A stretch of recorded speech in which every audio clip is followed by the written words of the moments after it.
जी आप अपराध मुक्त भारत का जो हमने मिशन लॉन्च किया है, उसमें ऐप भी जी लॉन्च जी किया है, उसके माध्यम से जी आप जी। जुड़े हैं या नहीं जुड़े हैं? नहीं, मैं उसके माध्यम से नहीं जुड़ा हूँ। अच्छा, तो मैं आपको चाहूंगा कि जी जी आप जो है ना, मैं अभी इस वार्तालाप के खत्म होने पे आपको लिंक भेजूंगा और जी जी उससे आप जुड़िए, ठीक है ना? जी जी बिल्कुल। जी जी ये बिल्कुल। ऐसा वो है, देखिए, कन्हैया, कन्हैया ही नाम है ना?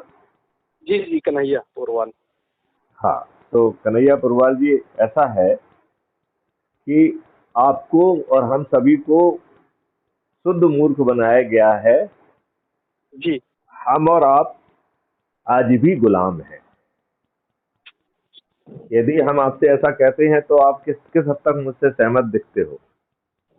जी नहीं, आप इस बात से सहमत दिखते हो? आपको लगता है नहीं नहीं, हम तो भाई आजाद हैं, हमको तो रोज हम 15 अगस्त और 26 जनवरी मनाते हैं, तो हम गुलाम कैसे हो सकते हैं? जी। नहीं, तो आप अपने आप को आजाद मानते हैं या गुलाम मानते हैं? नहीं नहीं, मैं आज़ाद मानता हूँ। लेकिन ये दुर्भाग्य का विषय है कि आप आजाद नहीं, जी आप गुलाम हैं, क्योंकि इन दुष्ट राजनेताओं ने आपके ऊपर, अंग्रेजों ने जो भारतीय गुलामों को शासित करने के लिए, शोषित करने के लिए और अपमानित करने के लिए नियम कानून बनाए थे, वो जी सब यथावत आपके ऊपर थोपे हुए हैं। जी थोपे हुए हैं कि नहीं है? जी जी तो कानून की दृष्टि से आप गुलाम हुए कि नहीं हुए? जी अच्छा, जिन जिस व्यवस्था के तहत अंग्रेजों ने मासूम फ्रीडम फाइटर्स को बिना किसी बड़े अपराध के फांसी पर चढ़ा दिया, वही व्यवस्था आपके ऊपर थोपी हुई है। और पिछले 75 साल में उस बादशाही व्यवस्था को और भी अधिक अधिकार दे दिए हैं। तो आप अंग्रेजों के समय से बड़े गुलाम हुए कि नहीं हुए? जी हाँ या नहीं? जी जी बिल्कुल। हुए। फिर जो राज्य सत्ता में बैठे लोग आपके चुनाव जो है ना, वोट से चुने जा रहे हैं, जो एक के बाद एक कई बार मुख्यमंत्री रहते हैं और मंत्री रहते हैं, और उनके मरने के बाद या उसके पहले उनके बच्चे मुख्यमंत्री और मंत्री बन जाते हैं। ना उनकी खुद की शिक्षा है, ना उनके बच्चों की शिक्षा है, ना उनकी सोच अच्छा है, ना ध्येय अच्छा है। ऊपर से काले चरित्र के हैं और बहुत सारे उसमें से अपराधी भी हैं। तो ये जी आपके वोटर से चुने हुए लोग आपको रिप्रेजेंट नहीं करते हैं, ये पॉलिटिकल पार्टी को रिप्रेजेंट करते हैं। और जी ये पार्लियामेंट के अंदर पार्टी व्हिप से बंधे हुए हैं और पार्लियामेंट के बाहर पार्टी डिसिप्लिन से बंधे हुए हैं। और ये शुद्ध जो है, गलत लोगों को ही टिकट बांटते हैं। आपको टिकट जी मिल सकती है क्या? जी। नहीं, आपको टिकट मिल सकती है क्या? एमएलए, एमपी, आपको मंत्री मुख्यमंत्री बन सकते हैं क्या आप? नहीं सर। नहीं बन सकते हैं। क्यों नहीं बन सकते हैं? आप में क्या कमी है? आप में कोई कमी है क्या? नहीं सर, कमी तो कुछ नहीं है। तो बस मैं यही कह व्यवस्थाएं रहा कुछ हूं कि ऐसी हैं। ये, हैं? व्यवस्थाएं कुछ ऐसी होती हैं जो है उन तो अनुकूल वो नहीं होती। व्यवस्थाएं आपके ऊपर थोपी गई है ना। जी ये जो है, जो इनको ज्यादा पैसे देगा उसको टिकट दे देते हैं। यह जो जी है, जी अपने बड़े नेताओं के बच्चों को टिकट देते हैं और वो जीत जाते हैं तो उन्हें मंत्री और कई बार कैबिनेट मिनिस्टर भी बना देते हैं। जी यह दूसरी पार्टी के दल बदलू लोग जो सुख सत्ता का सुख पाने के लिए, अपने लाभ के लिए जुड़ते हैं, उन्हें टिकट देते हैं और जीतने पर उन्हें मंत्री भी बना देते हैं। जी ये जाति और धर्म के आधार पर जीतने की संभावना रखने वाले को टिकट देते हैं। लेकिन ये ध्यान रखते हैं कि वो इनसे योग्य नहीं होना चाहिए, क्योंकि वो यदि इनसे योग्य होंगे तो इनके लिए चुनौती बन जाएंगे। तो ऐसा जाति और धर्म के आधार पर अयोग्य लोगों को प्राथमिकता देते हैं।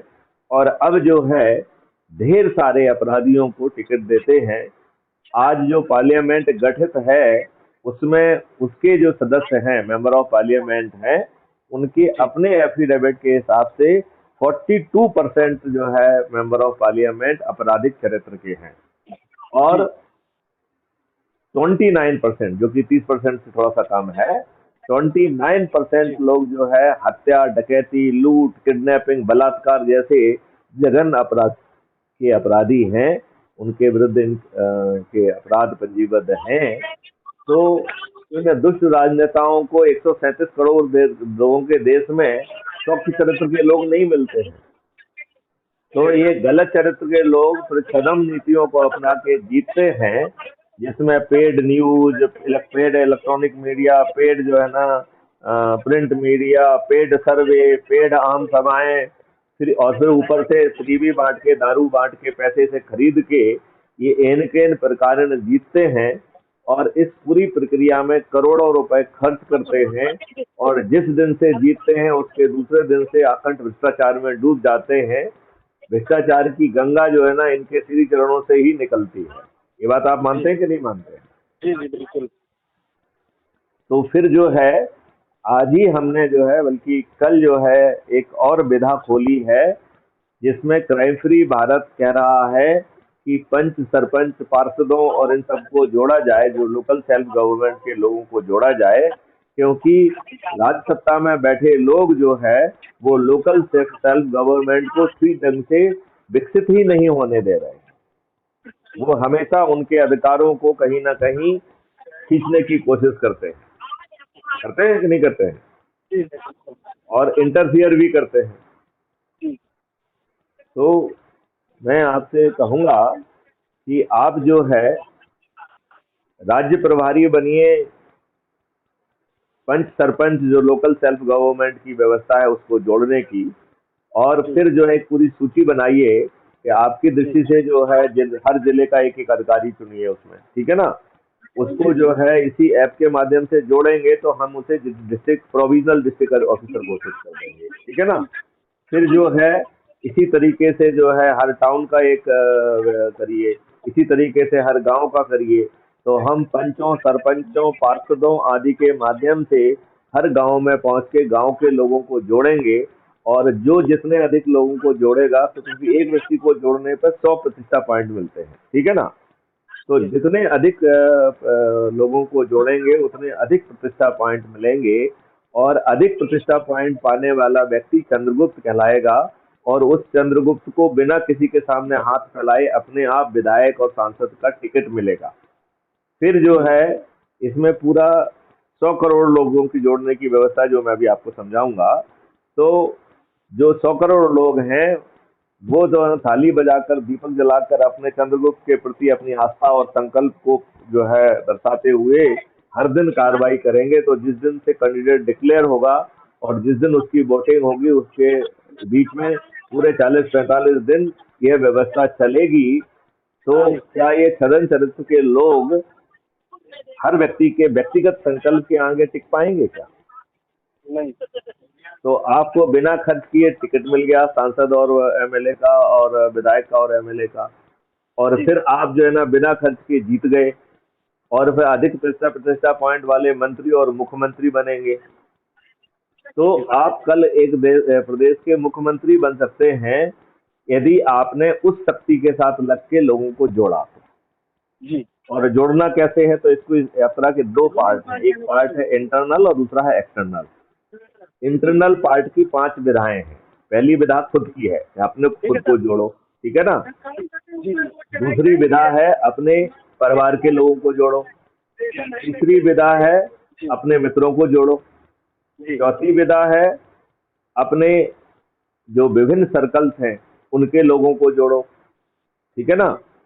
तो इस तरीके से इन 5 विधाओं के तहत जो है आप आसानी से 9 दिन के संकल्प को पूरा कर सकते हैं, जो है 10 लोगों को, 10-10 लोगों को 9 दिन तक जोड़ना है। जी, ठीक है ना? इतना बड़ा आसानी से हो सकता है कि नहीं हो सकता है? जी जी बिल्कुल हो सकता है, ठीक है ना? अब ये देखिए, इसमें एक सावधानी रखना है कि आपके आसपास जो विद्वान लोग हैं। हाँ हेलो, हाँ, 1 मिनट, आप पूरी बात, एक बात को खत्म करने ले देते हैं, फिर अपन बात कंप्लीट करते हैं, ठीक है ना? ये 2 मिनट में बात खत्म हो जाएगी। हाँ जी, मैं सोच रहा था मैं शाम को आपसे बात करता एक बार, फिर ये ओके? नहीं, अभी शाम को नहीं, 2 मिनट में बात खत्म करें और काम चालू करें। जी जी। हाँ, ये ऐसी चीजों में सुबह शाम नहीं होता है, ऐसी चीजों में तो भिड़ के काम करना चाहिए, ठीक है ना? जी जी। तो मैं 2 मिनट में अपनी बात खत्म करूंगा। तो कुछ ऐसे लोग होते हैं जो बहुत विद्वान हैं लेकिन वो बहुत स्वार्थी हैं, खुदगर्ज हैं, वो हमेशा अपने लाभ के लिए काम करते हैं और आज की इस गंदी व्यवस्था में वो अपने लिए खूब धन कमा रहे हैं, खूब वो कर रहे हैं। तो उन्हें इस व्यवस्था को बदलने की ना सोच है, ना शक्ति है, ना सामर्थ्य है, लिहाजा वो हमारे लिए पत्थर जैसे हैं। ठीक है ना। और इसी व्यवस्था में, इस व्यवस्था के मारे हुए इसके सफरर हैं, जिनके विरुद्ध जो है ना केस भी कायम हुए हैं, झूठी गवाही देके उन्हें जेल में सड़ने के लिए भी व्यवस्था कर दिया गया है, ऐसे लोगों को लगता है कि ये दुष्ट व्यवस्था में कुछ भी अच्छा होना संभव नहीं है और वो पत्थर जैसे हो गए हैं। तो इन दो पत्थरों को छोड़ते हुए बाकी लोगों को जोड़ना है। ठीक है कन्हैया, बात समझ में आई क्या? जी जी आ गई। अब हम आपको ये बताते हैं कि देखिए कितनी आसानी से हम 100 करोड़ तक पहुंच सकते हैं। तो यदि हमने आज ये प्रोग्राम चालू किया और आपको मिला के हमने 10 लोगों को जोड़ा, तो आज शाम तक हम 10 हो जाएंगे कि नहीं हो जाएंगे? जी जी हो जाएंगे। कल हम 100 होंगे, परसों 1000 होंगे, जी नरसों 10,000 होंगे, 5वें दिन हम 1 लाख हो जाएंगे, 6वें दिन हम 10 लाख हो जाएंगे, 7वें दिन हम 1 करोड़ हो जाएंगे, 8वें दिन हम 10 करोड़ हो जाएंगे और 9वें दिन हम 100 करोड़ होंगे। अब इसको उल्टे ढंग से जोड़ते हैं, देखते हैं। जो 8वें दिन जो 10 करोड़ लोग जो है 90 करोड़ लोगों को जोड़ेंगे, वो 90 करोड़ लोग एक भी व्यक्ति को नहीं जोड़ रहे हैं। मतलब 90 करोड़ को सिर्फ जोड़ना है, किसी को भी नहीं जोड़ना है, 90 करोड़ लोगों को। राइट जी। जो व्यक्ति 7वें दिन जोड़ रहा है, वो व्यक्ति 8वें जो 8वें दिन जुड़ रहा है, वो व्यक्ति 9वें दिन 10 लोगों को ही जोड़ेगा। तो 10 करोड़ लोग सिर्फ 10 लोगों को जोड़ रहे हैं, सिर्फ 10 लोगों को। ठीक है ना जी। जो 7वें दिन 1 करोड़ व्यक्ति हैं, वो 8वें और 9वें दिन 10-10 लोगों को जोड़ेंगे। तो 1 करोड़ व्यक्ति केवल जो है 20 लोगों को जोड़ रहे हैं, केवल 20 लोगों को। जी। तो इस 0, 10, 20 ये जोड़ना बड़ा मुश्किल काम है। जब आप अपने परिवार के लोगों को जोड़ रहे हो, अपने रिश्तेदारों को जोड़ रहे हैं, अपने मित्रों को जोड़ रहे हैं, अपने सर्कल के लोगों को जोड़ रहे हैं, और ये तो इंटरनल व्यवस्था है। एक्सटर्नल में देखें तो हम जो है ना युवाओं को जोड़ रहे हैं स्कूल और कॉलेज से, हम जो है ना लोकल सेल्फ गवर्नमेंट के जुड़े हुए जो है पंच, सरपंच, पार्षदों को जोड़ रहे हैं। राइट। तीसरे में हम किसानों को जोड़ रहे हैं, चौथे में हम मजदूरों को जोड़ रहे हैं, 6वें में हम बचे हुए गरीब नारायणों को जोड़ रहे हैं, और 7वें में हम जो है वरिष्ठ नागरिकों को जोड़ रहे हैं। तो हम इन सबको जोड़ के बहुत आसानी से 100 करोड़ पहुंचने में कोई बाधा है क्या? है कोई बाधा? तो 100 करोड़ आप बन जा रहे हो, बिना जो है ना किसी के सामने हाथ फैलाए आपको सांसद और विधायक का टिकट मिल जा रहा है। ये 100 करोड़ लोग अपने छत पे, दरवाजे पे, चबूतरा जिसके पास जो है वहां खड़े होकर थाली बजाकर, दीपक जलाकर अपने जो है चुने हुए चंद्रगुप्त को जो है वो उसके फेवर में संकल्प लेंगे, तो उसका चंद्रगुप्त जीत जाएगा कि नहीं जीत जाएगा? और फिर जो है वो बड़ी आसानी से उसे मंत्री का पद भी उसी प्रतिष्ठा पॉइंट के आधार पर मिलेगा, मुख्यमंत्री का पद भी उसी प्रतिष्ठा पॉइंट के आधार पर मिलेगा। तो आप मुझे बताइए कि वो मंत्री और मुख्यमंत्री बिना जो है ना किसी दिक्कत के बन जाएगा कि नहीं बन जाएगा? जी जी बिल्कुल। और मैथिली शरण गुप्त ने जो है भारत को अपराध मुक्त कैसे बनाना है इसकी पूरी मॉडल बना के रखा है, इसको साइबर क्राइम मुक्त कैसे बनाना है उसका मॉडल बना के रखा हुआ है, खर्च विहीन चुनाव व्यवस्था कैसे आएगी जिसमें खर्च करना एक संज्ञेय अपराध होगा, वो बना के रखा हुआ है। ठीक है, ठीक है। आपका जो है कर मुक्त भारत का बना के रखा है, आपका पेपर करेंसी मुक्त भारत का बना के रखा हुआ है, और एक एग्रो और आयुष मॉडल बना के रखा है जिसमें किसानों की आमदनी 5 गुना और मजदूरों की आमदनी 10 गुना बढ़ने वाली है। मैं आपसे बात करता हूँ शाम को चाचा जी। ठीक है, ठीक है, चलिए तो आप जुड़िए, मैं अभी भेज रहा हूँ। और ये समय बचाने की कोशिश मत करिए, क्योंकि जो है यदि बिना खर्च के इतना सब हो रहा है और यदि हम फिर भी नहीं कर पा रहे हैं, इसका मतलब क्या कहते हैं कि जाको प्रभु दारुण दुख देही ताकि मति पहले हर ले। तो हमारी मति नहीं हरना चाहिए, हमारा विवेक नहीं मरना चाहिए। आओ हम सब मिलके अपराध मुक्त भारत बनाएं। जय हिंद, जय भारत।